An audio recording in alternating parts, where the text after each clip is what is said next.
vez alguna de estas semillas que estoy plantando de mi imperfecta forma den frutos en el futuro, ¿no? En esta etapa, de inicios de 1990, uy, se me fue la diapositiva, pero inicios de 1990 van a venir muchos norteamericanos, principalmente estadounidenses, a Perú para trabajar en esta mina, pero también para trabajar en otros proyectos.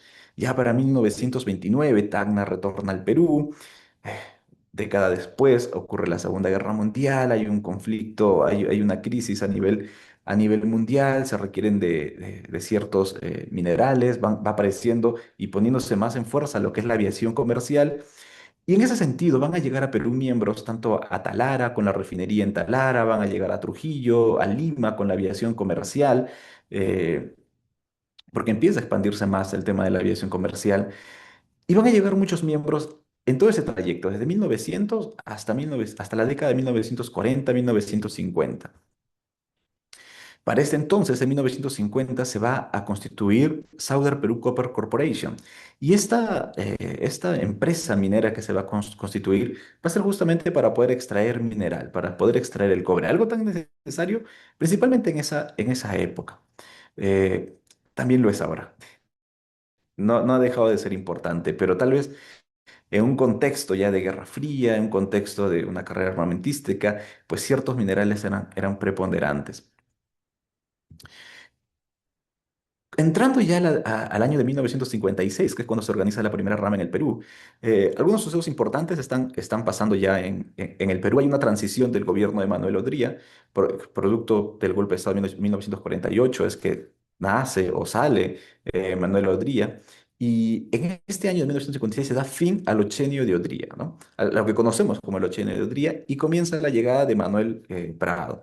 Eh, Algunos atribuyen la victoria de Manuel Prado justamente a las alianzas que había hecho con algunos partidos políticos como el APRA.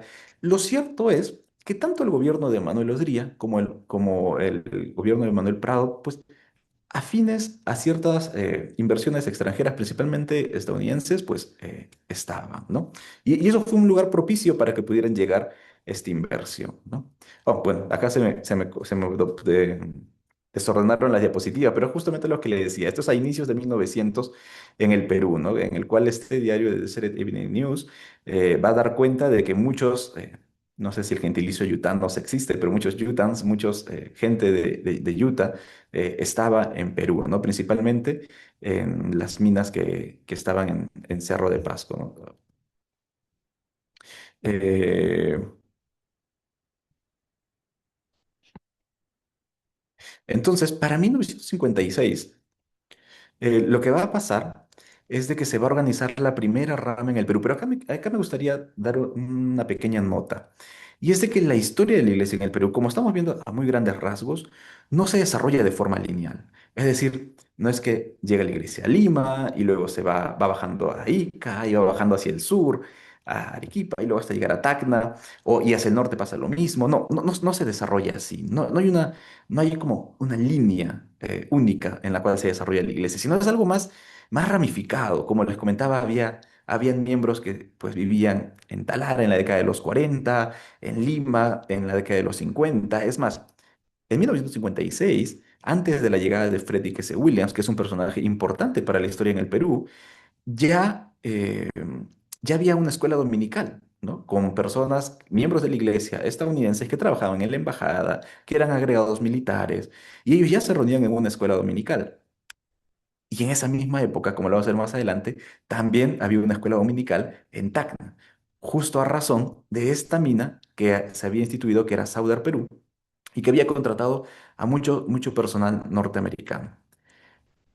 Lo cierto es que para 1956 llega la familia de Frederick S. Williams. Frederick S. Williams había sido presidente de misión en Uruguay, en Argentina, había sido misionero en estas zonas cuando era joven, y él, con todo este bagaje de contactos que tiene con la iglesia, cuando llega a Perú y encuentra esta escuela dominical, empieza a escribir muchas cartas a la primera presidencia pidiéndole que organizaran una rama en Lima, aprovechando la visita del Elder Moyle. Y esto se llega a concretar justamente el 8 de julio de 1956. Desde la organización de la primera rama en el Perú ha pasado 70 años, ¿no? Este año se celebran 70 años de la iglesia digamos, organizada en el Perú. Y esta es la conformación de la primera presidencia de Rama. Como les decía, en 1956 había esta transición, entonces había una imposibilidad, no una imposibilidad, pero había como una forma eh, de no querer aceptar, digamos, una inscripción oficial de la iglesia en esa época, porque estaban en plena transición.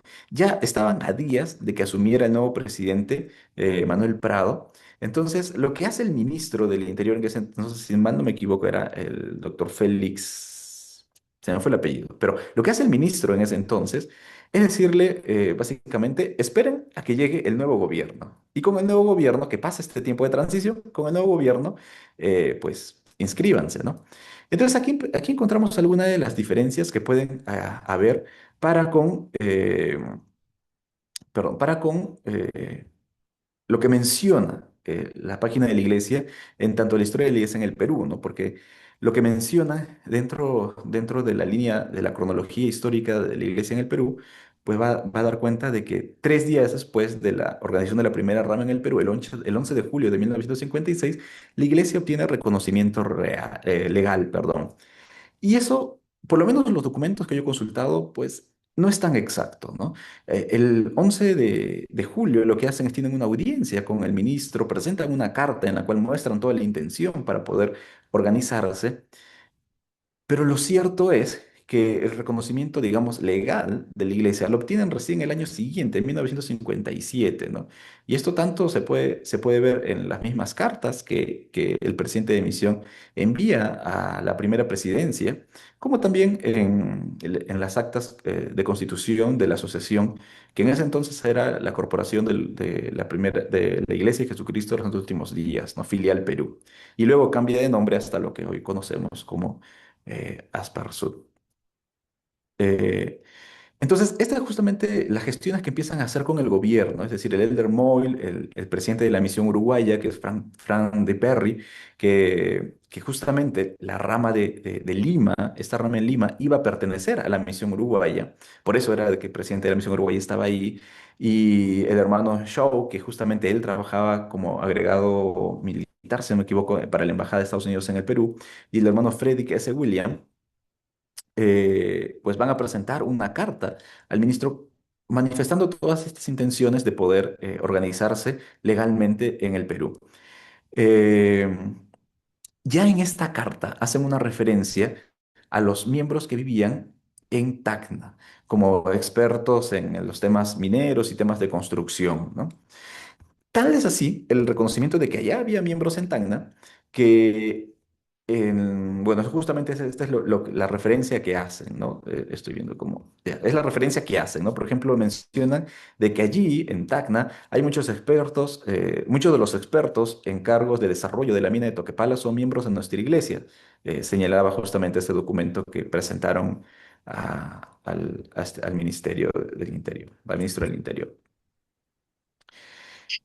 Inmediatamente después, tan solo unos días después, se realiza una comunicación vía fax con los miembros en Tacna. Uno de ellos era Warren Smith, con quien se comunican, y justamente lo que mencionan es de que la, eh, estaban al tanto de ellos y había una gran probabilidad de abrir una rama en Tacna, ¿no? O sea, ni bien organizan la rama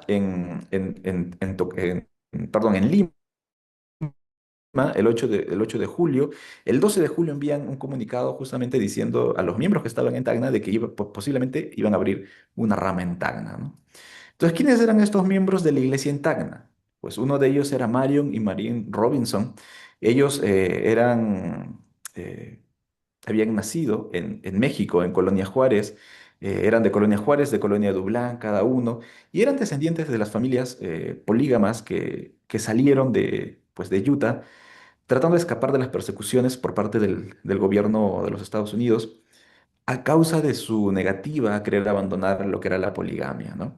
Entonces la iglesia envía algunos miembros fuera y uno de estos miembros, uno de estos grupos de miembros que salen de los Estados Unidos y se van a México, justamente a Colonia de Blanc, a estas colonias, eh, era la familia de Marion y Marion Robinson. Entonces, pero ellos, como tenían una ascendencia de los Estados Unidos, pues estaban como quien diría, vivieron gran parte de su vida en México, pero después cuando se casaron fueron a Arizona y trabajaban en Arizona en una empresa minera. Alguno de estas otras personas que eran miembros de la iglesia en Tacna era Warren Smith. Y Warren Smith era justamente también del mismo barrio de Marion Robinson y se me fue el nombre, y de Marion Robinson. Y él es justamente el que recibe esta propuesta para poder ir a trabajar al extranjero, a unas minas en el sur del Perú. Y él llama o él convoca a muchos de los miembros de este barrio en Arizona, ¿no? En una zona, en un barrio llamado Bisbee, perdón, Bisbee. Entonces, aquí hay un pequeño relato que me gustaría leerles, que es que cuando surgió la oportunidad de mudarse a un país distante, como el caso de Perú, Marion y Marion Robinson tuvieron que enfrentar una decisión difícil. La pregunta que pesaba sobre ellos era clara. ¿Debemos ir? Marion recordaba a Marion. Marion tenía muchas dudas. Había trabajado con las compañías mineras locales donde la vida de fe no siempre era fuerte y existía un temor de que trasladarse a un lugar donde no había iglesia en absoluto pudiera alejarlo aún más. Sin embargo, Marín no dudó. Yo tenía suficiente espíritu misionero como para saber, sí, vamos a ir a Perú. ¿Dónde queda eso? Relataba Marín. Buscaron en el país un mapa, perdón, buscaron el país en un mapa, pero Marín ya tenía en su corazón el deseo de que tenían que ir. Eh, y buscando guía espiritual, Mario fue a consultar con su presidente de Estaca en Arizona. Le explicó la situación y le preguntó qué pensaba que debía hacer. La respuesta fue breve pero suficiente para disipar cualquier duda. Su presidente le dijo, hermano Robinson, si yo fuera usted, iría. Donde quiera que usted vaya, la iglesia va con usted. Haciendo referencia justamente a que, pues tal era, Oye, Nacho, ¿cuánto tiempo lleva con este hermano uy, Chantica perdón. con el que le está pidiendo plata? Hoy día. Ah, Entonces, haciendo referencia claramente a que la iglesia, o sea, los valores morales, los valores religiosos que él representaba, pues iban a hacer que las personas se identificaran que era que pues pertenecía a una iglesia y que evidentemente donde él fuera, pues la iglesia pues no lo iba a dejar, no iba a estar lejos de la iglesia como tal, ¿no? Entonces, es así que luego reciben sus relevos y se embarcan en esta aventura para trabajar en las minas del sur del Perú. ¿Y qué era lo que estaba pasando en Tacna? Como les decía, tanto en Lima, antes de la organización oficial de una rama, el 8 de julio de 1956, había un grupo de una escuela dominical. Bueno, en Tacna también. En Tacna hubo la organización de una escuela dominical dependiente de Bisbee, Arizona. Eh, las cartas de ese entonces pues documentan bastante bien esto. He buscado los archivos de este barrio en Bisbee, Arizona, y no encontré una referencia en ello, pero por lo menos las cartas que hacen referencia a los propios miembros hacen referencia a que de Tacna enviaban documentos a este barrio en Bisbee, Arizona. Y cuando hablamos de escuela dominical, claro, hoy tal vez tenemos la idea de que una escuela dominical es eh, una clase que llevamos los domingos.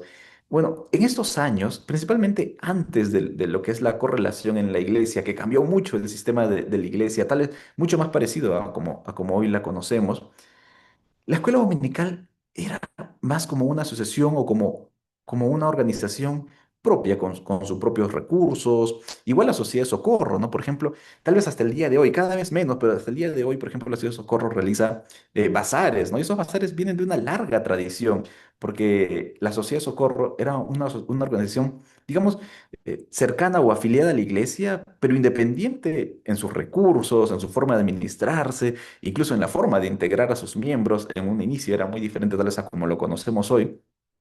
Y claro, y los bazares era una forma en la cual podían tener ciertos recursos para su propia organización. Claro, no es hasta después de la correlación en la iglesia, cuando muchas de estas cosas cambian, se absorben ciertas organizaciones, la Escuela Dominical, la Sociedad de Socorro, y pasan a ser y a tener un presupuesto dentro de la iglesia, pero la forma, otra vez, cómo se entendía a la escuela dominical en ese entonces, es tal vez un poco diferente a cómo lo entendemos hoy, que es más como una clase, y dentro de poco, de 25 minutos, ¿no?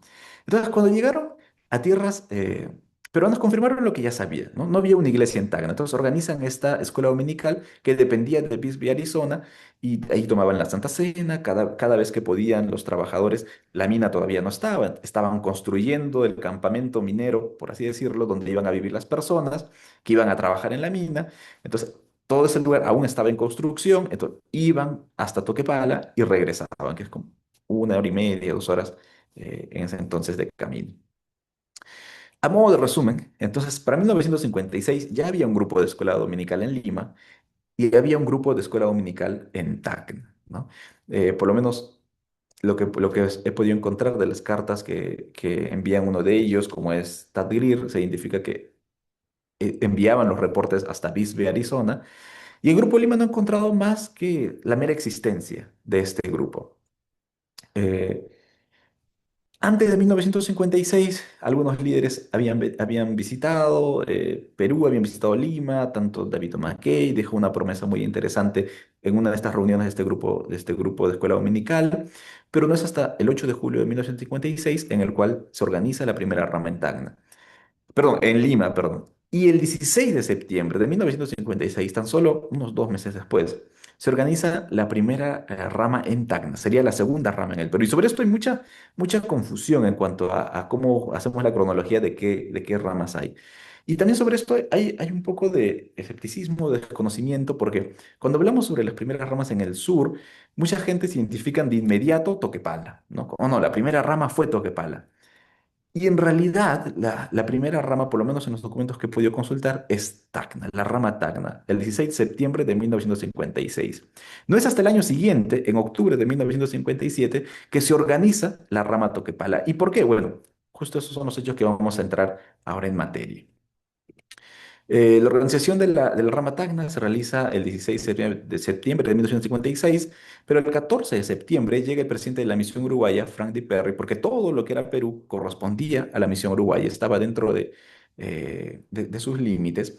Y el presidente Perry llega al distrito peruano, el 15 va en un vuelo hasta Tacna y se reúne con los miembros que estaban en Tacna y organizan en la mañana del 16 de septiembre de 1956 la rama Tacna, ¿no?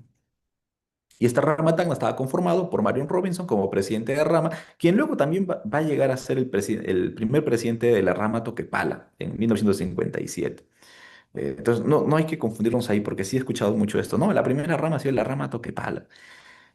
Por lo menos los documentos que he podido consultar, la primera rama es Tacna, luego la primera sería Lima a nivel de todo Perú, la segunda la rama Tacna y luego la rama Toquepala. eh, el segundo consejero, Anton Turley, y Thaddeus Greer, de quien he podido recopilar, he podido tener por lo menos lectura de sus cartas o las cartas que envía él y su esposa a sus familiares, y Walter Schupp, quien sería el secretario de la rama. Esto fue la primera rama en Tacna. Ni bien se organiza la primera rama en Tacna y el presidente Frandy Perry llega a Tacna para organizar, ya se hablaba y se quería justamente buscar la posibilidad de armar una capilla en el sur peruano. El progreso de la rama Tacna, ¿no? Pues los miembros no eran muchos, eran apenas 40, 60 miembros, y cuando hacían actividades había muchas quejas, había muchos como malos entendidos. También los propios estadounidenses o norteamericanos, me voy a referir a norteamericanos tanto porque han habido estas personas de México como estadounidenses, ¿no? Pero pareciera más por el tono de estas cartas que los estadounidenses tal vez eran un poco hostiles ante los peruanos o ante eh, esta pequeña ciudad, ¿no? Que en ese entonces era Tacna. Pues había niveles de salubridad tales un poco bajos, había muchos que se enfermaban de hepatitis y pues muchos llegaban aquí para tomar el trabajo en la mina y retornaban pues rápidamente, ¿no? Y era un problema que tenía la mina en ese entonces. Pero a medida que se iba construyendo la mina en Toquepala, ya para febrero de 1957, las familias empezaron a mudarse poco a poco. A medida que iban construyendo las casas y la mina iba dando estas casas a los trabajadores, pues las familias iban mudando de Tacna a Toquepala. Y la rama de Tacna iba cada vez perdiendo a su membresía. Nelma, la esposa de Tad Greer, que era el consejero de esta rama, escribió: la compañía está dando a los mormones un terreno para una iglesia en Capukio. Me preocupa que justo toque pala, lo que me refiero con toque pala. Me parece un proyecto grande para tan pocos miembros, 15 familias, aunque me parece que eran un poco más. Pero, por supuesto, si siguen adelante con ello, nosotros haremos nuestra parte para ayudar. Entonces, ya a inicios de 1957, había estas conversaciones, o por lo menos esta intención o esta idea en la mente de los miembros, de que iban a tener una capilla, o por lo menos la mina tenía esa intención de dar a la iglesia un terreno para poder construir una capilla. En una carta del 10 de mayo de 1957, el presidente Parry informa a la primera presidencia sobre las intenciones, perdón, no a la primera presidencia, al comité de construcción de la iglesia, sobre las intenciones de poder presentar una solicitud para poder construir una capilla en Toquepala. El 8 de junio de 1957, el presidente Parry llegó a Tacna y Tad Greer fue a recogerlo al aeropuerto y de inmediato fueron a Toquepala, y una de las cosas que hicieron en Toquepala que fue poder ver cuál era el lugar o cuál podía ser el lugar para la capilla, ¿no? Y también al día siguiente se realizó la primera conferencia de rama en Tacna. Para el 4 de agosto de 1957 ya habían entrado en conversaciones mucho más serias con la mina, y el señor Titman, que era el gerente de la mina Saudar Perú Copper Corporation, está muy interesado en ayudar a que realmente construyamos, dice el presidente el presidente Marion Robinson, y se sentiría muy decepcionado si algo ocurriera que impidiera su edificación. Y eso tenía una razón. Eh, y había mucho interés por parte de la mina en ayudar en construir esta capilla. En la carta que hace el señor Titman al presidente Robinson el 31 de julio de 1957, justamente él va a decir, bueno, les podemos ayudar con algunos materiales excedentes, con la excavación del terreno, y les podemos vender incluso los materiales al costo, ¿no? Al costo de lo que compramos nosotros. Imaginarán que muchos de los productos que compraban y que llegaban a Hilo, que llegaban a Lima, comprarlos al costo era mucho más barato, porque había un costo logístico hasta moverlos de ese campamento, que pues la mina no les estaría cobrando a estos miembros, ¿no? Y era algo muy, muy ventajoso, lo que hacía que los costos de construcción bajaran muchísimo.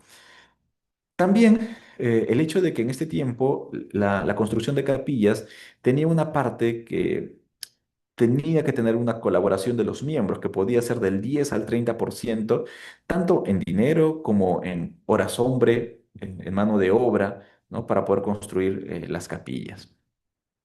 El 14 de agosto de 1957, el presidente Frank D. Perry justamente va a dirigirse al comité de construcción de la iglesia y menciona que envía una copia del contrato por un periodo de 40 años. Inicialmente la mina había hecho un proyecto de contrato por un año de alquiler. ¿Y por qué era un alquiler? Porque entenderán que al ser una mina, lo que reciben del Estado peruano en la década de los 50 es una concesión minera. Es decir, la mina no es propietaria de ese terreno, sino que recibe una concesión del Estado para poder explotar esa mina o los recursos mineros que podrían estar ahí. Entonces, la mina o la empresa Southern Peru Copper Corporation, al no ser propietaria, lo que pues, ofrece y lo que da la iglesia, y por eso la iglesia no lo compra, es un contrato de alquiler, no como un subarriendo. Inicialmente lo habían dado por un año, y luego por negociaciones que hace el presidente de misión, porque el comité de construcción pues, no iba a aceptar pues, que la iglesia desembolsara, digamos, un cierto dinero para construir una capilla, para que solo fuera por un año. Entonces, piden de que el contrato sea por 40 años, ¿no? Y finalmente la mina lo aprueba, y el presidente Franklin Perry envía este documento al comité de construcción. Ya tenían establecido todo, y lo que entran ahora a discutir es cuál va a ser el diseño, ¿no? ¿Cuál va a ser el diseño de esta nueva capilla, ¿no? Y empiezan a haber muchos, muchos planos, ¿no? Por ejemplo, justo acá tengo uno de estos planos, una copia de estos planos, que finalmente termina siendo como un modelo base para esta capilla. Y entran en toda esta coordinación. Y el proyecto no solamente iba a contar entonces con el respaldo de la iglesia, sino iba a contar con una ayuda de la empresa minera y con los miembros de la rama, ¿no? Y esto, ¿por qué, no? ¿Por qué había tanta urgencia por parte de la misión? Porque la misión envía muchas cartas a la primera presidencia y al comité, principalmente al comité de construcción. ¿Y qué motivaba a, a la empresa minera, ¿no? A tener tanto énfasis para poder brindar tantas ayudas a la iglesia finalmente, ¿no? Para venderles los costos de construcción al costo que ellos compraban, para poder ofrecerle incluso el alquiler y el arriendo de ciertas maquinarias. Y también, valga decir, no todos los que participaron, si bien es cierto, eran miembros de la iglesia, que tenían experiencia en construcción, también habían muchos no miembros de la iglesia, ¿no? Que pues no tenían experiencia en construcción, pero no eran miembros de la iglesia, mejor dicho, eran personas que trabajaban para la mina. Entonces, ¿cuál era esta motivación, ¿no? Que había tanto del presidente de misión y de la empresa minera? En la misma carta, el presidente Parra responde parcialmente a estas interrogantes al señalar el interés de la mina, el señor Titman, que era el gerente de esta mina, en atraer a más familias en todos los últimos días al campamento minero. En la carta él menciona esto, ¿no? El señor Titman está muy interesado en atraer más familias santo los últimos días a la zona minera, pues han tenido problemas con las familias que se retiran pronto por falta de facilidades para sus necesidades familiares. Y, y bueno, no es para menos, es decir, primero, muchos de los que estaban involucrados en estas actividades mineras eran miembro de la iglesia. Por otro lado, tenían que tener esta facilidad de poder hablar tanto el español como el inglés. Entonces, muchos santos de los últimos días que vivían en Arizona, pero que también tenían estos familiares o este grupo familiar que venía de las colonias polígamas que se van hacia México, eh, pues llegan a tener este perfil para poder trabajar en la mina. Entonces, la mina tenía interés en atraer a estos santos últimos días a trabajar a Tacna, a Toquepala en específico. Pero las personas llegaban y se iban muy rápido, porque pues Tacna, si Tacna es una ciudad pues muy bonita, es mi ciudad, me encanta, amo Tacna, pero en esos tiempos era una ciudad pequeña y tener que trasladarse a un campamento minero en el cual pues no había nada, estaba recién todo en construcción, evidentemente, y había pues niveles de salubridad pues no tan altos o no con los estándares que tal vez ellos conocerían. Entonces muchas familias se iban y la mina quería de una u otra manera crear la situación propicia para que sus trabajadores no se fueran tan rápido. Y como muchos eran miembros de la Iglesia de Jesucristo de los Santos de los Últimos Días, pues era una forma era facilitar la construcción de su capilla en esa zona, ¿no? Entonces, la autorización de la construcción de la capilla llega el 3 de septiembre de 1957, ¿no? El Comité de Gastos de la Iglesia aprobó oficialmente la solicitud para construir una casa de reuniones de la rama, ¿no? Con posibilidad de expansión, ¿no? Por un monto de $45.200. Esta aprobación estaba condicionada al contrato de arrendamiento del terreno por un periodo mínimo de 40 años, porque como les comenté, la mina quería o había hecho un proyecto de contrato por un año, pero la iglesia o el comité de construcción no estaba dispuesto a hacer una inversión tan grande de dinero por solo un año de arriendo, ¿no? Entonces, querían una garantía mayor. El anuncio de dicha autorización se dio mediante una carta fechada el 5 de septiembre de 1957, que es justo la que está al costado, ¿no? Dirigida al presidente Franklin Perry por la primera presidencia. La firma, ¿no? El presidente David O. McKay y sus consejeros, ¿no? Y su consejero Stephen Richards. Y con esta aprobación de la primera presidencia, inicia la construcción de la capilla de Toquepala, la primera capilla en el Perú. Aquí no es que inicia directamente, valgan verdades, porque siguen con el problema de los planos. Están viendo si la construcción va a ser, la autorización, como vemos acá del 3 de septiembre del Comité de Gastos, era por una capilla parcial, es decir, construir una capilla que tuviera lo necesario para reunirse y luego, en el futuro, hacer las ampliaciones necesarias. Pero luego ocurre algo. eh, las personas, la familia, y justo esto es una foto de la construcción de la capilla en Toquepala, pero las personas y los líderes pues veían de que los costos para construir la capilla iba a ser casi por el mismo valor que la iglesia había autorizado. Entonces dijeron, en vez de construir una capilla parcial, construyamos la capilla completa y buscan esas autorizaciones. El presidente Robinson, al presidente de la misión uruguaya, Frandy Perry, y al comité de construcción van a enviar muchas cartas en las cuales les van a insistir y van a pues a presentarle las razones una y otra vez por las cuales era mejor construir la capilla completa y no una parte de la capilla, algo parcial. Finalmente, tras más de un año de planificación y coordinación, se elige el plano, el comité de construcción decide construir toda la capilla y que no sea parcial. eh, se termina de construir la capilla de Toquepala. Ya para 1958, que es cuando se construye la capilla de Toquepala, y 1959, cuando se termina de construir la capilla de Toquepala, ya habían miembros de la iglesia peruana. Y en los registros, en los registros de los miembros que participan justamente en la construcción, por ejemplo, en el tema de los jardines y todo eso, encontramos, por lo menos en esa lista, a miembros como la familia Guapaya y muchos miembros que son peruanos y que han participado en esta construcción de esta capilla.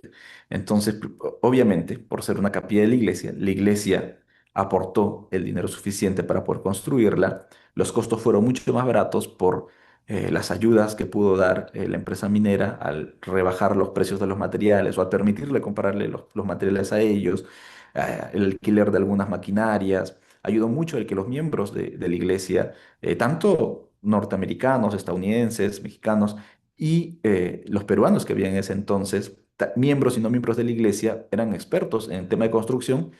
Se pudo construir esta primera capilla en el Perú, que es la capilla de Toquepala.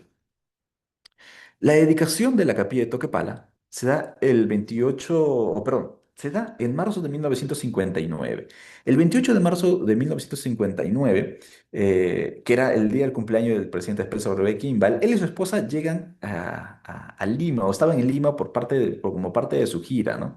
Y ese mismo día viajan a Tacna. En la mañana viajan a Tacna y fueron recibidos por un grupo de santos y misioneros en Tacna, ¿no? Según algunos registros orales de algunos miembros a quienes tuve la oportunidad de poder entrevistar o hacer el registro de su historia oral, llega a la rama, a la rama donde se reunían y le cantan un cumpleaños feliz y casi de inmediato se van hacia Toquepala, ¿no? Eh, el domingo... El domingo 29 de marzo de 1959 se realizó una reunión de sacerdocio en la mañana, luego se realizó una conferencia a las 10:30 y ya luego de estas reuniones el edificio se encontraba pues lleno y debido a la gran asistencia, lo que llamaba la atención por el tema de la dedicación de esta capilla, y participaron históricamente conferencia los miembros de la rama, ya había una rama en hilo. Esta rama en hilo se descontinúa y luego se vuelve a organizar como en los 70, pero había una rama en hilo. Eh, la rama Hilo, la rama Tacna, ese día almuerza el presidente Kimball con la familia Warren Smith, y más tarde se llevó a cabo una reunión de instrucción con los misioneros y seguía esa reunión de oficiales y maestros alrededor de las 4 p.m. Se realiza un servicio de dedicación de la nueva capilla, ¿no? Aunque la mayoría de los miembros eran norteamericanos, estadounidenses en su mayoría, y hablaban inglés, cuando el presidente Spencer W. Kimball dirigió unas palabras a los no miembros, el hermano William, Frederick William, Frederick S. Williams, que era el que fue llamado como el primer presidente de la rama, en la rama Lima, actuó como su traductor, ¿no? Y finalmente, el lunes 30 de marzo, después de un recorrido aéreo por la mina, regresaron a Tacna para hacer unas compras y luego, pues, partir rumbo a Lima y luego retornar a los Estados Unidos, ¿no? Esto es parte del diario de Spencer de Kimball. Y esta es una foto de la dedicación de la capilla de Toquepala en el 21 de marzo de 1959, ¿no? Como vemos, en la parte central está Spencer W. Kimball, su esposa, está el presidente de Hermana Jensen y está el presidente de la Misión Uruguaya y está el presidente de la rama Lima, William, ¿no? El presidente Félix S. William. Y justo en la fachada de la rama perdón, de la capilla Toquepala. Discusión. En el libro de Historia de la Iglesia en el Perú, de Dale Christensen, quien gran parte de este libro lo que va a hacer es recopilar los documentos de la misión andina, menciona que Toquepala fue establecida antes de 1958 y que se habría construido allí una capilla, ¿no? Aconteciendo así, antecediendo así la narración relacionada con la capilla Limatambo, ¿no? ¿Y por qué menciono esto? Porque tal vez una de las teorías más extendidas es de que la capilla Limatambo fue la primera capilla en el Perú. Entonces, pero en este libro de Historia de la Iglesia en el Perú, Del Christensen ya habla, no establece fechas, pero ya habla acerca de que la primera capilla en el Perú fue establecida en Toquepala, ¿no?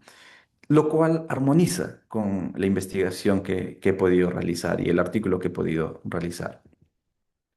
De la misma manera o de manera similar, Frederick S. Williams, que fue el primer presidente de la rama Lima, y su hijo Frederick J. Williams, que fue el secretario de esta primera rama en Lima, escriben un libro, ¿no? De Bellota a Roble.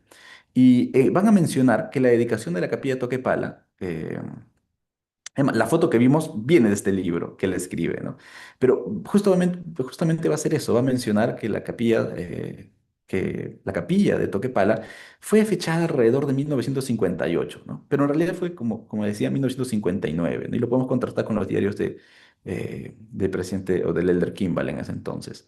Aunque al describir el viaje del Elder Spencer de Kimball por Sudamérica lo sitúa en marzo de 1959, fecha que coincide con la evidencia de este artículo. Ya en el libro, en el texto del libro, en estas memorias que hace Frederick S. Williams y Frederick J. Williams, van a ubicar justamente este viaje que va a hacer el Elder Kimball hacia Perú, ¿no? En ambos casos se trata de un evento anterior a la dedicación de Capilla Limatamo, que como vamos a ver después es de 1965. Por su parte, Mark L. Grover, en una tierra de promesa, promisión y profecía, que va a hacer un recuento de los diarios o los documentos del elder Theodore Tuttle en Sudamérica, va a citar justamente estas memorias de William padre y de hijo, y va a identificar a Toquepala como la tercera rama organizada, tras dos en Lima, y esto pues sí difiere de la investigación que por lo menos yo he realizado. Pero en este caso, claro, Mark Grover está citando solamente al hermano William. Sin embargo, Grover también afirma que la dedicación de la capilla de Toquepala tuvo lugar en 1959, ¿no? Antes de la capilla de Limatambo, apoyando así la cronología propuesta en esta investigación, ¿no? Y es curioso y hasta contradictorio, y por lo menos yo puedo ver ahí de que tal vez, incluso en ese tiempo, no se tenía muy en claro qué es lo que estaba pasando en Tacna, ¿no? Aunque hay evidencia de que los miembros que estaban en Tacna tenían relación, tenían comunicación con la oficina de esta empresa en Lima y por ende con los miembros en Lima, ¿no? Es más, hay actas en las cuales los miembros de la rama Toquepala aparecen en las actas de la rama en Lima. Jenson Palmer, en un artículo que él publica, Tener cuidado de los católicos, el entrelazamiento del mormonismo y el dinero en el Perú, él va justamente a identificar, va a hacer una entrevista oral, que luego esta entrevista, si mal no me equivoco, lo va a ampliar en un libro que publica, que es Family Forever.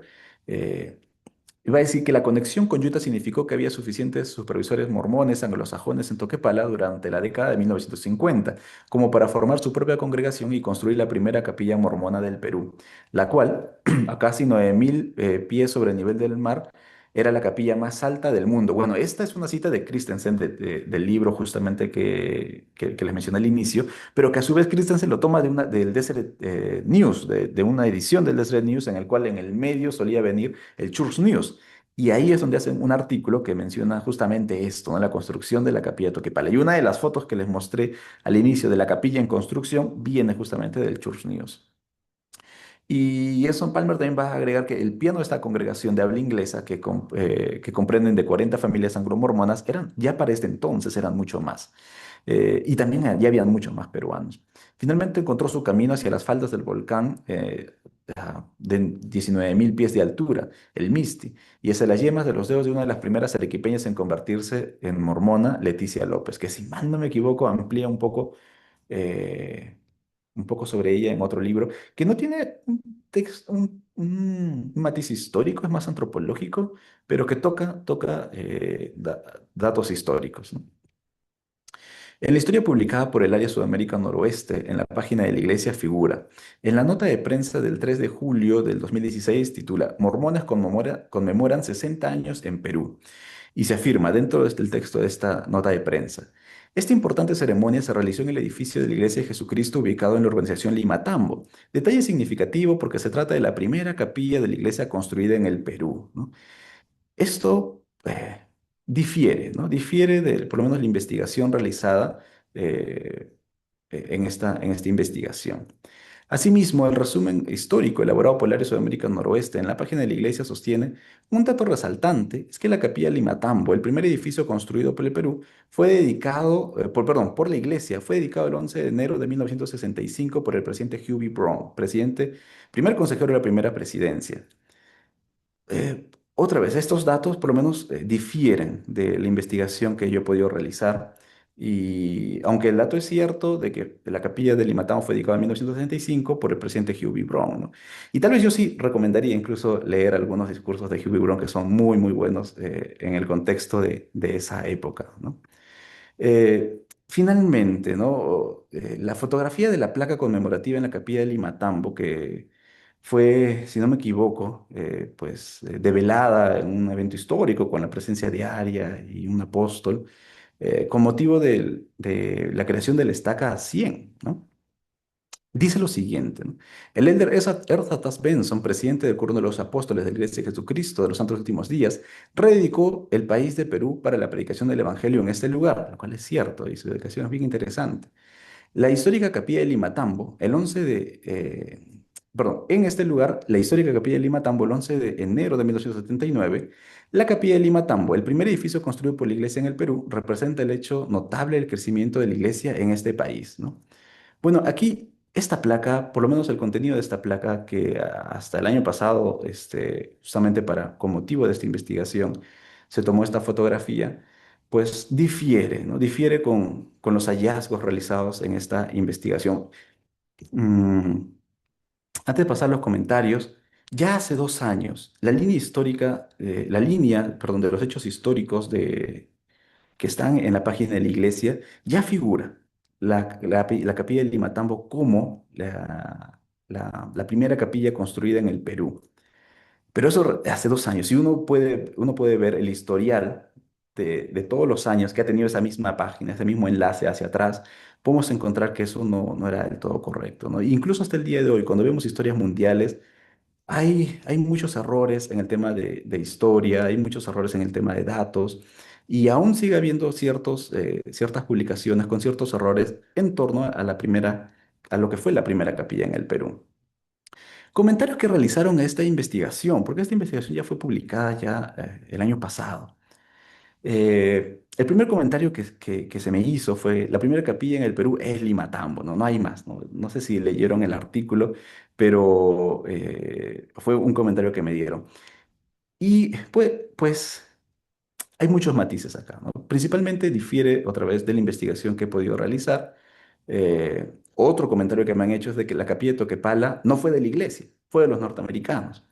Bueno, los documentos que por lo menos han sido fuente para poder, primaria y secundaria, para poder hacer esta investigación, revelan que no, ¿no? Que la capilla en realidad fue autorizada por la primera presidencia. La iglesia desembolsó el monto para poder construir esta primera capilla. Eh, los miembros participaron en ella donando su tiempo en horas hombre, ¿no? Un tercer comentario que se me hizo, de los más resaltantes que recuerdo, la iglesia no fue propietaria de esa capilla, ¿no? Por lo tanto, no es de la iglesia. La capilla en Toquepala fue construida por estadounidenses que vinieron a trabajar, no por la iglesia. Bueno, sobre la segunda parte creo que por lo menos la investigación queda claro, la iglesia sí autorizó y dio los fondos y tuvo una activa participación desde el inicio en la construcción de esta capilla. Y el que la iglesia no fuera propietaria de esta capilla, bueno, ni la mina era propietaria de ese terreno, ¿no? Eh, pero también me pongo a pensar que, por ejemplo, propiedades que la iglesia por mucho tiempo no ha sido propietaria, como el templo de Kirtland y otros monumentos históricos, no porque no hayan estado en posición actual de la iglesia, significa que no hayan sido los primeros, ¿no? El primer templo, o qué sé yo, o el segundo templo en Nabú, eh, en fin. Un último comentario que se me hizo, por lo menos de los que yo recuerdo, cuando se publicó este artículo, es que la capilla Toquepala fue construido por estadounidenses, ¿no? Limatamo es la primera capilla construida por lamanitas. Esto me hizo comentario un profesor de BYU, ¿no? A quien yo admiro bastante, ¿no? Eh, no sé si habrá leído el artículo, pero si en el artículo completo, y tal vez no lo abordó mucho en esta presentación, pueden ver de que hay familias peruanas que participan en la construcción de esta capilla, ¿no? Entonces, no es que era una capilla de estadounidenses, no es que era una capilla que no era de la iglesia, ¿no? Era de la iglesia y fue construido también dentro de los que trabajaron donando sus horas, hombre, como miembros de la iglesia. Pues pero dentro de ellos, por ejemplo, está la familia Huacoyo, está incluso William Romero, que fue el primer misionero peruano, ¿no? Eh, Solo como una nota más de curiosidad, porque sé que cuando toco estos temas puede ser por lo mucho suscitar muchas dudas, ¿no? Porque a veces cuando se nos dice eh, la mejor forma de aprender sobre el mormonismo, sobre la iglesia, es preguntándole a un mormón, ¿no? No preguntándole a alguien de otra religión, o si quieres aprender una religión, aprende sobre ellos. Y los primeros recursos que presentamos a veces son las páginas oficiales de la iglesia. Y claro, cuando vemos que en las páginas oficiales de la iglesia, como desde el inicio de la presentación, hay algunas diferencias en los datos, como por ejemplo cuando la iglesia obtiene su reconocimiento legal en cuanto a la primera, segunda capilla, o ciertos datos por ahí, eh, suele salir a relucir, ¿no? Si bien es cierto, la capilla de Lima Tambo en Lima ha tenido mucha historia y nadie quita toda la historia que ha pasado ahí, y es una de las capillas, creo, muy importantes por los hechos históricos que han habido ahí. Y es más, si mal no me equivoco, es la primera capilla que se empieza a construir en Lima. Lo cierto es que la dedicación de la capilla de Magdalena del Mar, que se empezó a construir los meses después de la capilla de Limatambo, fue dedicada el 27 de diciembre de 1964 por el Elder Tuttle, ¿no? Y la capilla de Limatambo fue dedicada el 7 de marzo de 1965 por el Elder Hubie Brown, ¿no? Entonces, eh, si bien es cierto, se comenzó tal vez construyendo en Lima la capilla de Lima Tambo, lo cierto es que la primera capilla dedicada, por lo menos en los registros que he podido encontrar, fue la capilla de Magdalena del Mar. Si nos apegamos a la tradición o a los antecedentes que ha tenido, por ejemplo, el Church News para poder hacer el Church News tenía lo que era un almanaque en el cual año tras año, ahora es digital, pero año tras año hacía un recuento de estadísticas sobre la iglesia y hacía un recuento también de templos y todo esto, pues ubicaba en un orden cronológico posterior el templo de Salt Lake. Cuando el templo de Salt Lake fue anunciado y empezado a construir primero, pero fue pues dedicado después del templo de Saint George, del templo de Logan, del templo de Manti. Entonces, si nos basamos en esos antecedentes para tratar de establecer una cronología sobre las primeras capillas en base a su dedicación, pues inevitablemente, por lo menos desde mi perspectiva y con los documentos que he podido citar en este artículo, la capilla de Toquepala es indiscutiblemente, desde mi perspectiva, la primera capilla en el Perú. La segunda capilla en el Perú, por lo menos si nos apegamos a esta tradición que ha tenido el Church News para poder catalogar a sus templos, sería la capilla de Magdalena del Mar, dedicada el 27 de diciembre de 1964. Y la tercera sería la capilla de Lima Tambo el 7 de marzo de 1965. Es cierto que ya se realizaban algunas reuniones y ya se realizaban actividades, incluso cuando la capilla de Lima Tambo estaba en construcción, ¿no? Como en el Templo de Sol Lake. Y esto es un poco sobre la historia de la dedicación de la primera capilla en el Perú, ¿no? La capilla de Toquepala, que tal vez para algunos era algo sumamente claro, por lo menos en Tacna, muchos lo tienen sumamente claro, pero eventualmente se reciben a veces visitas de líderes eclesiásticos, de trabajadores de la iglesia, con una narrativa tal vez muy enfocada desde Lima, ¿no? Y aquí hay algo interesante, porque creo que la historia es dinámica. Es decir, esto es lo que por lo menos en esta investigación yo puedo presentar hoy, pero mañana, pasado, puede aparecer otro documento, otro artículo, algo que se encuentra, y eso puede cambiar tal vez un poco la visión que podamos tener sobre esos hechos, ¿no? Finalmente, las fuentes de toda esta investigación lo pueden encontrar en el artículo que he publicado en Legado de Promisión, y y pueden revisarlas y pueden, pues, hacer de la investigación académica. Por eso decía al inicio, ¿no? Esta ponencia no es un discurso de domingo, una clase de domingo. Esta ponencia trata de ser lo más académico posible y dentro del ámbito académico. Como decía, por ejemplo, cuando escriben un artículo académico, quienes han pasado por un aula universitaria y llevado cursos de metodología, hay tanto esto de los antecedentes, la metodología, y la metodología, aunque tal vez me pareció obvio, pero en el artículo está, es la revisión de justamente todas las cartas que han involucrado la construcción de esta capilla, de un corpus documental bastante amplio, eh, el desarrollo del artículo como tal, y hay una parte de discusión justamente para ver si es que los hallazgos que uno tiene tienen o no tienen armonía con publicaciones anteriores, ¿no? Y finalmente, creo yo que a 70 años de haberse establecido las primeras ramas en el Perú, eh, la historia de la iglesia en el Perú es muy rica en enseñanzas, es muy poco explorada y creo que hace falta tener más visiones de la historia de la iglesia en el Perú para poder tener una visión más completa. En una conferencia de historia de la iglesia, y con esto termino, el año pasado, uno de los historiadores del Departamento de Historia de la Iglesia compartía algo muy interesante, ¿no? Y él decía que a veces cuando uno cree de que debe haber, cuando lee Efesios 4 y cree que debe haber una fe, una iglesia, un bautismo, no significa necesariamente que debe haber una sola historia, una forma de ver todo, sino que a veces es como este famoso poema de los ciegos de Hindustán, ¿no? Que al elefante fueron a ver y uno agarraba la pata y decía, no, el elefante es circular, otro agarraba la cola y decía, no, es muy flaco.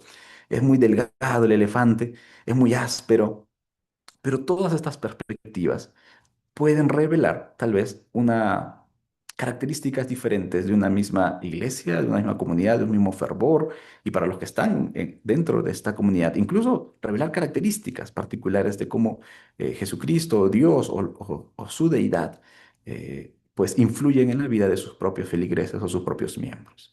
Y esta es la presentación que tenía para el día de hoy. Muchas gracias. Bueno, vamos a pasar, gracias Marvin, al tiempo de preguntas para seguidamente pasar al agradecimiento y a la foto final. Miriam, ¿tienes alguna pregunta?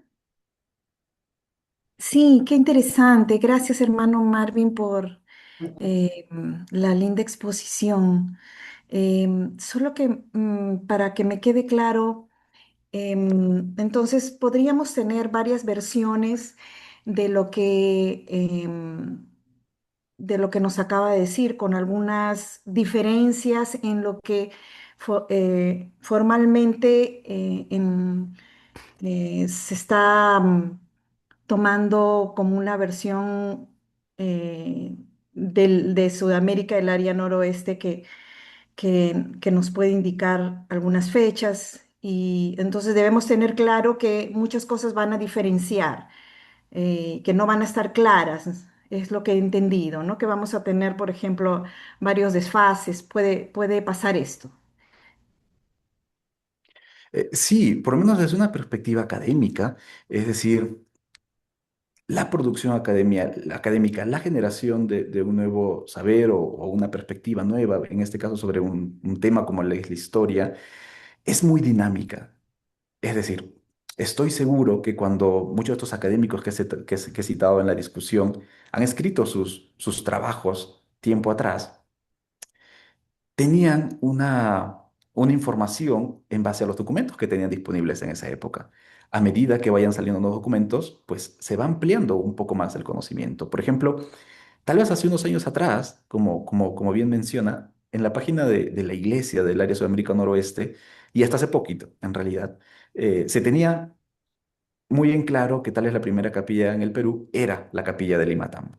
Ah, Pero a medida que salen nuevos ese hallazgos, se van conocimiento. teniendo una comprensión Sí, mucho más amplia sobre. Y eso pasa en muchos aspectos, ¿no? Mm. Eso pasa no solo, si uno lee Santos, por ejemplo, va a encontrar un poco un poco de esas, no sí, diferencias, eso pero sí, tales verdad. aclaraciones con los trabajos de B.H. Roberts o con otros trabajos anteriores, ¿no? Lo cierto es de Pero que finalmente, a medida que disculpe, más, también va a terminar en una versión única, ¿no? Entiendo. O no tal vamos vez, a poder llegar a tener ese consenso. Tal vez, tal vez, o sea, eso, como digo, la historia es muy dinámica. Ojalá hubiera como, por ejemplo, tal vez en temas de historia siempre recurrimos a Jorge Basadre Groman cuando hablamos sobre la historia del Perú. Pero hay muchos académicos, historiadores que actualmente están haciendo muchos hallazgos muy interesantes, ¿no? Con otras fuentes, otros documentos o con otras perspectivas sobre esas fuentes. Y eso es muy dinámico, así que yo no podría decir, por lo menos con el conocimiento que tengo actualmente, de que vamos a llegar como que haya una sola versión. Sí podemos construir sobre versiones que se van dando. Por ejemplo, si es que, por ejemplo, hay este hallazgo sobre que la primera capilla en el Perú es Toquepala y no fue Limatambo, se puede construir sobre ello, ¿no? Es decir, otra persona puede venir y puede construir sobre ello. Entonces, creo que es eso. Y creo que aún, por ejemplo, sobre la capilla de Lima Tambo, hay mucho que investigar. Hay mucho que investigar porque tiene una gran riqueza histórica. No solo la capilla de Lima Tambo, la primera capilla en Arequipa y la primera capilla en diferentes lugares. Y creo que hace falta un gran trabajo. Ahora, ¿por qué puede haber pasado principalmente estos desfases con la página de la iglesia? Sinceramente no sé, pero algo que yo he podido notar es de que muchas de las publicaciones que por lo menos la iglesia hace, parten desde fuentes orales. Y las fuentes orales, aunque son importantes, pasa que las personas, aunque hayan vivido esas experiencias, pueden no recordar bien las fechas, pueden reinterpretar los hechos del pasado. Hay muchos riesgos, ¿no? Por eso que, por ejemplo, las historias orales que más me gustan, o cuando yo por lo menos realizo hago una grabación de una historia oral, trato de basarme mucho en lo que sintieron, en lo que vivieron, tratar de reconstruir esas experiencias. Y los datos, los años son referenciales para mí, porque trato de basarme más en las fuentes primarias, como pueden ser los documentos eclesiásticos de la iglesia, pueden ser documentos gubernamentales, pueden ser, qué sé yo, cualquier otro documento público o privado, pero que sea de fecha cierta, que me ayude justamente a cuadrar esa historia en ese espacio de tiempo. Y tal vez, por lo menos por las fuentes que puedo ver recogidas en muchos de estos trabajos, se basan mucho en historias orales. Y eso puede ser tal vez un error metodológico, ¿no? Basarse solamente en fuentes orales. Además, valgan verdades, en Sudamérica aún tenemos mucho que hacer en el tema académico de historia. Quien le habla no es historiador y tengo gran respeto por los historiadores. Incluso por eso el proyecto que dirijo, Legado de Promisión, lleva este agregado que seguramente se va a cambiar, pero es materiales para la historia de la iglesia en el Perú. Materiales. Porque tengo gran respeto por los historiadores en el sentido de decir, llegará un historiador, tomará estos materiales y hará algo mucho más interesante. Y creo que eso pasó mucho en Sudamérica. Muchas de las personas que han sido llamadas, y hay un artículo de Mark Grover que habla justamente sobre las personas y los retos que tienen los investigadores en Sudamérica, es que muchos son, por ejemplo, trabajadores de la iglesia, principalmente los que han hecho historia de la iglesia, y muy pocos han sido investigadores independientes o han sido de formación como historiadores. Entonces, evidentemente eso hace de que personas sin una formación en la materia histórica, en la ciencia histórica, que dominen los instrumentos metodológicos para hacer una historia académica, eh, terminen teniendo los resultados que vemos. Tal vez muy buenos profesionales, tal vez muy buenos trabajadores, tal vez muy buenos miembros, pero por lo menos yo tengo ese respeto hacia los profesionales en historia, ¿no? Y no trato como de decir, "No, yo soy historiador o estoy haciendo historia, estoy haciendo tales los materiales para la historia de la iglesia en Tacna, que es donde más centro mi investigación, pero que tal vez en algo pueda contribuir al Perú, ¿no? Para cuando venga un historiador. ¿No? No sé si eso respondió.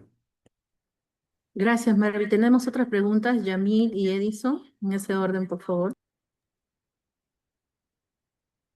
Hola, gracias. Marvin, gracias también por la presentación. Eh, quisiera también destacar el trabajo que él hace, como dices, no eres historiador, pero el trabajo que haces es de un nivel académico elevado, que yo he estado cuando otros historiadores profesionales han destacado el profesionalismo de Marvin en el trabajo que hace y tiene todas las... eh, todas las razones para poder decir que su trabajo, aunque no es historiador, es profesional. Es un trabajo muy profesional que hace él. Y también destacar que no solamente es de gran valor para la iglesia en Perú, sino también que este trabajo que hace él conversa mucho con la historia de la iglesia en el norte de Chile. Entonces, el impacto del trabajo que ha hecho Marvin tiene un impacto binacional, tanto en Chile como en el Perú. Y bueno, entiendo que José Luis Díaz también está acá y puede confirmar eso, que la iglesia en el norte de Chile y en el sur del Perú crecieron juntas. Sí, Y sí, lo que quería preguntar, Marvin, eh, ¿crees que en estos comentarios que tú has recibido hay también un sesgo de racismo? Me lo digo, sería un racismo como inverso a lo que generalmente se podría pensar. Generalmente nosotros decimos, ah, el hombre blanco norteamericano es racista con el moreno, de acá de Latinoamérica. Pero esos comentarios que tú decías, no, esa capilla es de los gringos, esa capilla no es peruana, ¿ves que hay un racismo también de parte de los santos latinoamericanos, los santos peruanos específicamente, porque esa capilla, aunque adoraban santos de los últimos días igual que nosotros, pero Pero eran santos de los últimos días los aros no diferentes? me gustan, ¿ah? Los aros son sencillitos, ¿no? perdón. Esa era No, pero, mi acotación, Ujú. mi pregunta, Sí, Marvin. pero los aros sí, son sencillos. eh, no sé Alguien si alguien tiene... sí, está con el micrófono. Em, pero sí, Yamil, muchas gracias de verdad por tus palabras. Y es cierto, te reconozco también mucho tu labor, la labor de, de Mira, José mira. Luis. Ah, bueno, esto Yo también está. recuerdo, eh, uy, no sé si pueden ahí mutear su audio, pero recuerdo mucho hablar ya hace muchos años sobre estos temas, cuando aún la línea de historia de la iglesia en este ápice no había sido modificado en la página de la iglesia. Conversar mucho con José Luis, ¿no? Y intercambiar estas ideas y encontrar los mismos retos, ¿no? Encontrar los mismos retos como investigadores independientes, que tal vez no se entendía mucho cuál era la labor de un investigador independiente en un contexto sudamericano. En Estados Unidos eso se tiene superado hace mucho, tienen BYU, tienen pues generaciones de académicos que pasan por las salas universitarias y finalmente salen y investigan sobre la iglesia y entienden esa relación que hay entre ambos. E incluso recuerdo mucho eh, ah, jalarnos la cabeza, los pelos, mejor dicho, a veces con José Luis, o no entender, por ejemplo, en alguna historia oral cuando están entrevistando a alguien muy importante para la historia, tanto de Tacna como de Arica, ¿no? Pero que lamentablemente a veces el que entrevista, sea porque su trabajo corresponde a un área específica, como el área sudamericana noroeste, lo motiven a cortar la entrevista, ¿no? Y si no, no, eso ya es de otra área, ¿no? Eso como, no quiero saber ahora, solo háblame de esta área, ¿no? O a veces que estén muy apurados, ¿no? Escucho muchas historias orales, así como reviso muchos documentos, estudio muchas historias orales, y muchas de estas historias orales a veces estamos muy apurados, ¿no? Y queremos llegar, ¿y cuándo se bautizó? ¿Y cuándo hizo esto?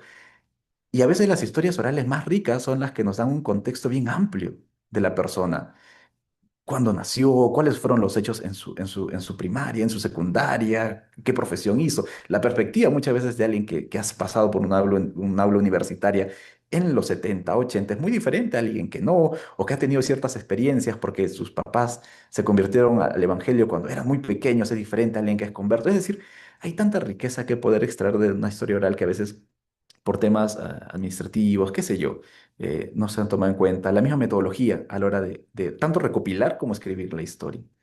Pero a tu pregunta, eh, la historia de la iglesia, tanto en el Perú como a nivel mundial y como en general, no es perfecta, ¿no? Nunca lo ha sido. Ni en el Antiguo Testamento, con Noé y la borrachera, o la torre de Babel, o en el Nuevo Testamento, ¿no? Con Pablo siguiendo a los cristianos, o en el libro de Mormón, con Alma y Mosía, tratando de perseguir a los que eran miembros de la iglesia. O incluso en la época de la restauración, no ha sido perfecta, nunca ha sido perfecta, pero justamente eso hace de que sea una iglesia real, una iglesia de verdad. Eh, Entonces, dentro de la iglesia, o dentro, en los propios miembros de la iglesia, puede haber tal vez, por ejemplo, estas ideas como que de racismo. El tema, por ejemplo, de ser blanco en el Perú es muy diferente a que el de otros países, tal vez, ¿no? Hay un libro que recientemente salió que analiza esto justo en la década de 1950, 70, 80, ¿no? Que analiza la clase media. Y tal vez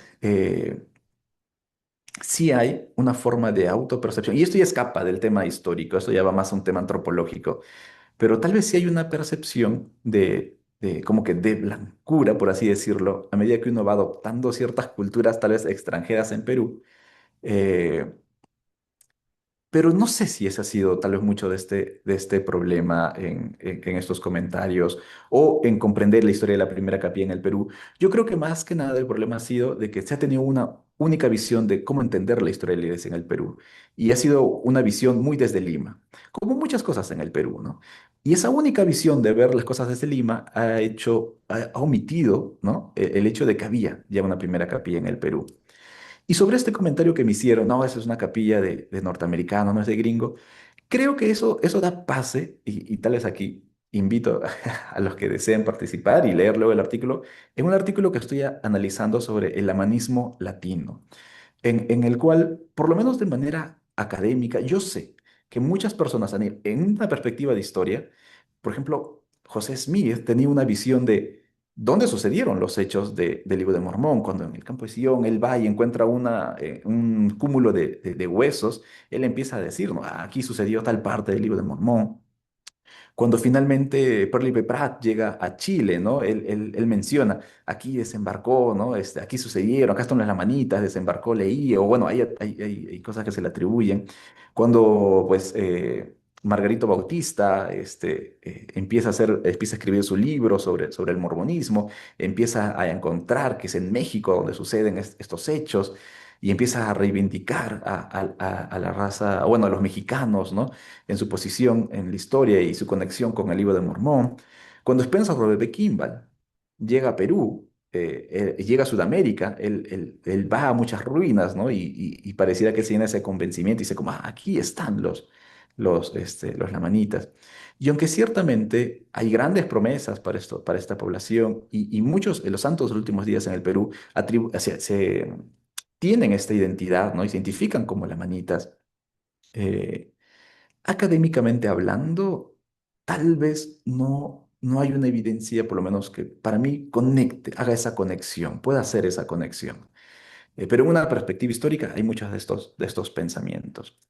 Lo curioso es que esta persona que me da este comentario es profesor de BYU, es decir, está en un mundo de estadounidense. No sé si eso lo habrá motivado a darme ese comentario o qué, pero tal vez es una forma de justificar una creencia que tal vez siempre hemos tenido, ¿no? Que la primera capilla es tal. Entonces tratamos de buscar y justificar ese conocimiento, tratamos de tener ese sesgo de confirmación de lo que previamente ya sabía, tiene que seguir siendo así, ¿no? No sé si eso contesta la pregunta, disculpa que fui por varios lados. Sí, Marvin, gracias. Agradecemos. Bueno, hay dos personas más que quisieran, Edison y José Luis. Bueno, brevemente, si pueden hacer su pregunta para finalizar y dar por terminada nuestra ponencia. Ok, hola Marvin, ¿Cómo está, Recite Vilches? ¿cómo estás? Primero felicitarte porque he visto los inicios de este tipo de deseo que tenías de poder comenzar a hacer historia, más que todo en esta parte del sur, aquí en Tacna. Y yo creo que, bueno, tengo una opinión. Es verdad lo que decías, ¿no? Si bien es cierto que es muy importante el poder entrevistar y poder basarse en fuentes orales que es una de las cosas, mientras la persona eh, tenga toda la posibilidad de poder recordar hechos, aunque a veces es muy, muy, muy difícil, ¿no? El poder a veces eh, verificar que algunas cosas que nosotros vivimos, a veces con fechas no es tan, tan real que digamos, ¿no? Etcétera. Me pasa a mí, ¿no? Cuando me dicen, oye, ¿te acuerdas de esta parte de la historia? En cierto momento, a veces me equivoco con la fecha, me equivoco con las cosas. Y bien es cierto que tú has comentado esto de que a veces solamente nos basamos en la parte oral, pero lo que yo agradezco y te felicito es porque tú, estando allá ahora, luego de haber estado aquí en esta ciudad de Tacna, de donde eres, estás verificando y buscando fuentes y datos que son prácticamente concretos, históricos, cosa que no se ha hecho de la otra parte, ¿no? De que solamente, de repente, solamente es una transmisión oral, ¿no? Y ustedes saben que lo oral puede caer hasta en leyendas, ¿no? Pero no con verificaciones y documentos que ahora te han posibilitado de repente encontrar datos mucho más verídicos, ¿no? Como lo que estás mostrando. Y la pregunta que de fondo, porque yo creo que no es una lucha de que quién tiene la verdad o quién no tiene la verdad. También me puedas explicar cuál es el fondo, el objetivo de esta búsqueda que tienes histórica, a la que yo respeto bastante porque estoy viviendo en esta ciudad y no solamente tú has escuchado parte de esos testimonios, sino también yo las he escuchado personalmente de parte de muchas personas que han estado en los años 60 muy, muy, muy próximos al inicio de la iglesia, de los datos que tú nos has referenciado, ¿no? Como es el año 1958, 59, personas que han vivido aquí a las que yo he podido escuchar también, pero mis datos y mi aporte puede ser solamente oral. Sin embargo, tú has encontrado escritos, has encontrado cartas, tal vez has entrevistado personas que han estado por aquí, aún a sus propias generaciones, etcétera, etcétera. De repente esto coayuda o ayuda bastante a verificar parte de esa verdad. Ujú. Sí, primero agradecer, presidente Vilcha, por sus palabras. Solo para, eh, por lo menos por este medio, y disculpe que sea tan público, le hago llegar mis más sentidos pésames. Sé que su madre falleció y tal vez unas pequeñas palabras sobre eso. Tanto presidente Edison Vilches como su madre, su familia son pioneras de la iglesia en el Perú. La contribución que han hecho a la iglesia es invaluable. Eh, a su pregunta, eh, yo por lo menos he entrevistado también a pioneros que en Tacna, por ejemplo, que han vivido en esa época, y muchos de ellos, por ejemplo, me dicen, no, la primera rama ha sido Toquepala, no vio la rama Tacna.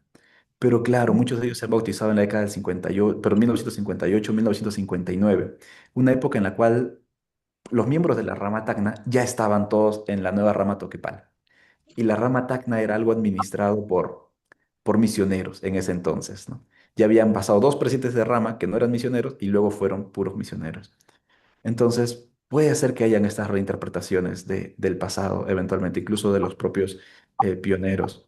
Y sobre cuál es el objetivo de estas investigaciones, pues bueno, principalmente describir hechos históricos con fuentes verificables, con fuentes primarias y secundarias, eh, y principalmente es eso, encontrar no quiere decir como una verdad absoluta, pero sí una verdad objetiva. Y una verdad objetiva es justamente, por ejemplo, este dato. La primera capilla en el Perú fue la capilla de Toquepala. Pero es objetiva porque tenemos documentos que nos dan esa objetividad de decir, esto fue lo que pasó. Pero si, por ejemplo, aparece luego otro documento que no, hubo una capilla en Cerro de Pasco en 1902 cuando estaba Alfred Naquín, bueno, esa será la verdad objetiva de ese momento cuando esos documentos se descubran.